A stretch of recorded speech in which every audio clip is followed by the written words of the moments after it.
அண்மை செய்தியை பார்த்து வருகிறோம். விழுப்புரம் சிந்தாமணி ரயில்வே மேம்பாலத்தில் அதிகாலையில் நிகழ்ந்த கோர விபத்தில் 2 பேர் துடிதுடித்து உயிரிழந்திருக்கிறார்கள். தொடர்ந்து விவரங்களுடன் இணைகிறார் நம்முடைய செய்தியாளர் தாமோதரன். தாமோதரன், வணக்கம். இந்த விபத்து தொடர்பான முழு விவரங்கள். வணக்கம். விழுப்புரம் சென்னை தேசிய நெடுஞ்சாலை சிந்தாமணி என்ற பகுதி, சிந்தாமணி அருகே ரயில்வே மேம்பாலம் ஒன்று உள்ளது. ரயில்வே மேம்பாலத்தில் அதிகாலை சுமார் 3 மணி அளவில் அந்த வழியாக சென்னையிலிருந்து விழுப்புரம் நோக்கி அந்த ஈச்சர் வாகனமானது இருசக்கர வாகனத்தின் மீது மோதியுள்ளது. இதில் இருசக்கர வாகனத்தில் வந்தவர்களில் ஒருவர் பலத்த காயமுற்று அந்த சம்பவ இடத்திலேயே உயிரிழந்தால், இந்த சம்பவம் நடந்து கொண்டிருக்கும் போதே அதிவேகமாக அந்த இருசக்கர வாகனத்தின் பின்பு வந்த ஆமணி வேன் என்ன பண்றது, அந்த இருசக்கர வாகனத்தின் மேலே ஏறி நின்றுள்ளது. இதில் அந்த நபர்கள் உயிரிழந்துள்ளார்.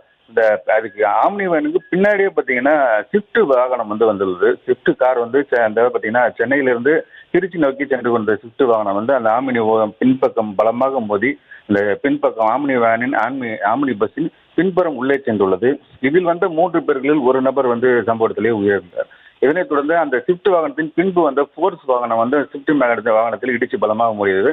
அடுத்தடுத்து சுமார் 5 வாகனங்கள் ஒன்றின் பின் ஒன்று மோதி கொண்ட பெரும் விபத்தில் இந்த இருசக்கர வாகனத்தில் வந்த ஒரு நபரும் ஸ்விஃப்ட் வாகனத்தில் வந்த ஒரு நபர் என 2 நபர்கள் சம்பவத்திலே உயிரிழந்தனர்.